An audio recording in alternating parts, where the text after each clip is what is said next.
Welcome, Scorpio. This is Regina from Pacific Tarot, getting ready to do your full moon reading in Pisces. And this full moon is a lunar eclipse on the 7th of September, bracketed by two new moons in Virgo. The first in late August that occurred a few days ago. And the next one, the second new moon in Virgo, is a solar eclipse. So September is an eclipse month, and that is this opportunity of accelerated movement, progress, an intensification of our preparations for the harvest. This is often called the harvest full moon. So we are sorting, cleaning out, preparing to receive an abundance, to receive something we've earned, something we've worked for. So this is beautiful energy that is focusing particularly on your creative life. The Four of Cups is describing a sense of discomfort, of dissatisfaction on you. Something feels as though it is missing from your life. Your life feels incredibly full, incredibly rich. I feel as though you are stimulating yourself creatively, allowing yourself many opportunities for expression, but something is lacking for you. The Two of Wands on the bottom of the deck is speaking to a longer term need to break out of a routine or a rut or a habit. And there's nothing about this habit that seems stationary or stagnant. However, it is a routine that you understand you have grown comfortable with, despite the activities that may look engaging or feel engaging. They've become routine, they've become habitual. And in that way, you are looking towards, aiming yourself towards expanding, growing, doing something different, reaching to an unfamiliar community. This may be, if those of you that are active in the world, travelers, this may be working with a community that is closer to home. This may be your desire to support a community that is further afield from your local comfort zone. I've also pulled from the sacred geometry the hexagram, and it reads, "The interlocking triangles are also believed to represent perfect harmony between the earth and the sky, masculine and feminine, the position of humans between the earth and the cosmos." So this is lovely, lovely energy. I love the visual of almost like a hologram image that I'm getting from the sacred geometry cards. So this is about multiple dimensions, even if only two exist on the card, three exist in life. There are many more dimensions that you are drawing inspiration and stimulation from. In the present, the Moon card. This is important because the upcoming lunar eclipse focuses on our lunar power, our lunar wisdom, and the moon in our individual charts, as well as in the sky, is where we bring our past to bear upon the present. So in your chart, the moon position is an indication of the characteristics that you have brought into this life. Sometimes it is a key about the kinds of lives you may have lived, but certainly the qualities you bring to any situation are encapsulated in your moon sign. It also relates to the very subject of this particular deck of cards. This is called a shadow work deck, and it is explicitly designed, beautifully designed to expose our demons, to expose what we consider demons, our fears, our ghosts, the ghouls, that we anticipate must exist within our subconscious in order to motivate so many shameful, uncomfortable, irresponsible behaviors, those things that are triggered and we just don't know why. When we look into our past, we find monsters, demons. And in fact, for many of you that have been doing this shadow work, and as I always point out with Scorpio, Pluto being your ruling sign, you are fairly adept at delving into the mystery of you. You are not daunted by the violence, the emotional baggage, the discomfort, the trauma that you have experienced. And as a result of that, this has become a point of power for you. So the moon reflects, that reflection is about our subconscious. We can go into hidden places, secrets, and expose those. So this feels like some pretty heavy work you're doing in the present. If you are turning these energies and insights into your creative process somehow, perhaps this has to do with your audiences, who you're teaching, your friends, who you're collaborating with, your students, those you're teaching and preparing curriculum for or modeling your behavior for. In the past, the Temperance card, lovely, lovely. This process in the past of constantly balancing out your experiences. In the Temperance card, it may look as though the alchemical process that is our life's refinement of our grosser qualities is easy, but in fact, it is difficult work. It is fugitive work, and we seek to gain a sense of equilibrium, persistence, presence, in even the most difficult, stormy times.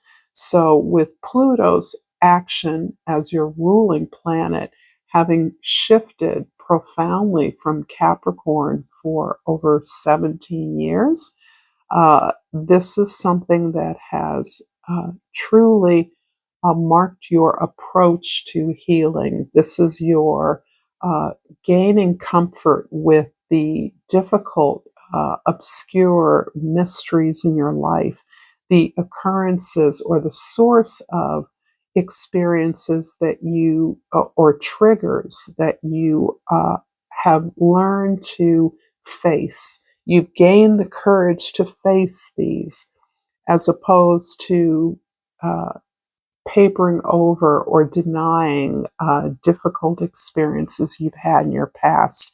Instead, you've used this healing process to face the music more and more consistently. And in many ways, although this is not the work we often think of when we think of spiritual awareness, increasing our conscious awareness of our potential, that it takes courage, that the work is hard, that it can be dark, that we can't be afraid of our own darkness. We can't emerge into the light unless there is darkness to emerge from. And so there's a partnership here, I believe, that you are somewhat comfortable with. It is physically exhausting. I can see that. I can see a sense of nonstop, eternal questing that can wear you down. But this is part of your power at this time. In the future, the Ace of Cups.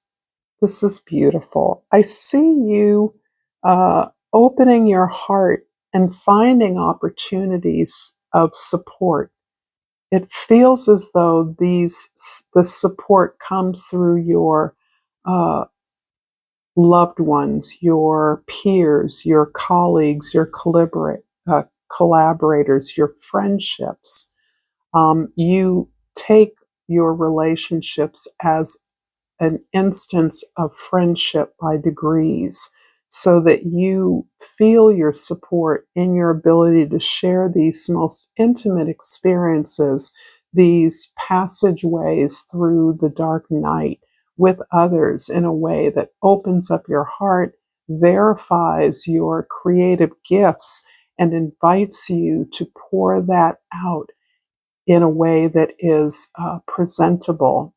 I see you finding opportunities to connect this wisdom, this expression into the world. I also see you seeing relationship in a different way in your life, seeing the love that you have for your peers, your friends, your collaborators, your children, your family members, as a way of cleansing, purifying yourself, understanding that you don't have to carry all this baggage with you everywhere, that your creative gift is an opportunity to express this and surrender your story to the universe. It's a way of relinquishing the control you have over your narrative.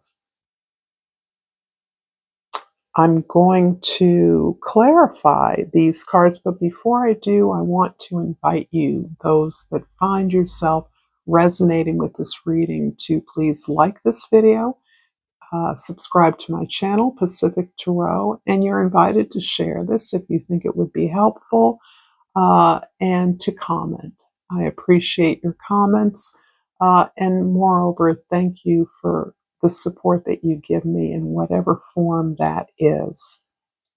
So the Moon card in the present is clarified by the Emperor and the Queen of Swords. Beautiful.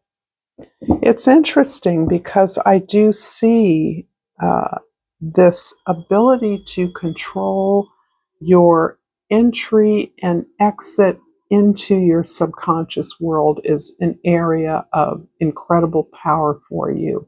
Your ability to utilize the images and experiences that are below the surface that you have to explore and investigate. It's the exploration of those things that control you that is helping you to find words, to be curious, to share this in a way that sparks and stimulates interest from others.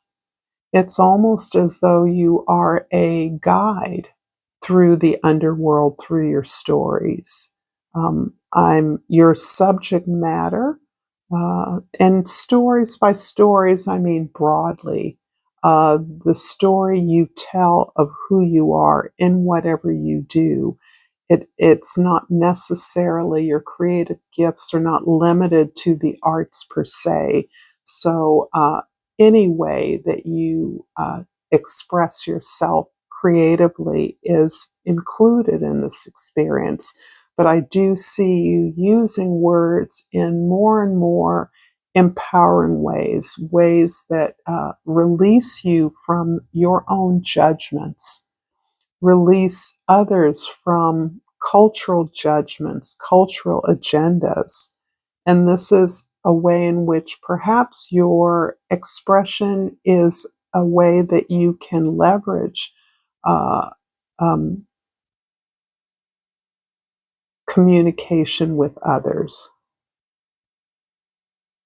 This can absolutely describe a relationship as a counseling, advisement, therapy, a way that you guide others on a trip, ways that you are a way shower, a guide along a particular path. The temperance in the past is clarified by the Eight of Cups and the Sun card. Lovely. Aquarius got the Sun card in this particular position. This is describing your journey away from what is familiar to you as part of what makes you happy. In this case, I'm going to rephrase that. This is not about journeying away from your relationships or intimate connections, I feel this is a journey towards that. There's some way in which you have been isolated or distant from your source, however you identify that cultural source. But you are now recognizing that you have to, you've gained the courage to understand that, to move forward, and you are moving out towards a greater challenge, a challenge you believe that defines you, that fulfills your mission, your goal, and moreover your appreciation and gratitude for the privilege of your life, the privilege of your connections, the privilege of your understanding that you are part of an abundant universe.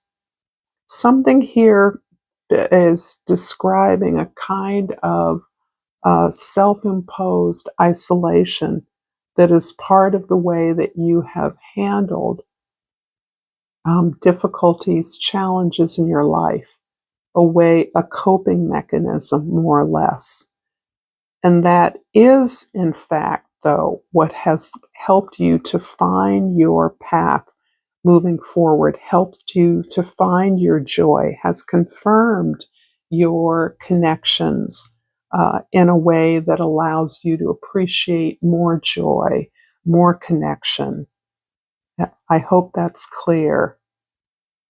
The Ace of Cups in the future is clarified by the Page of Swords and the Ten of Wands.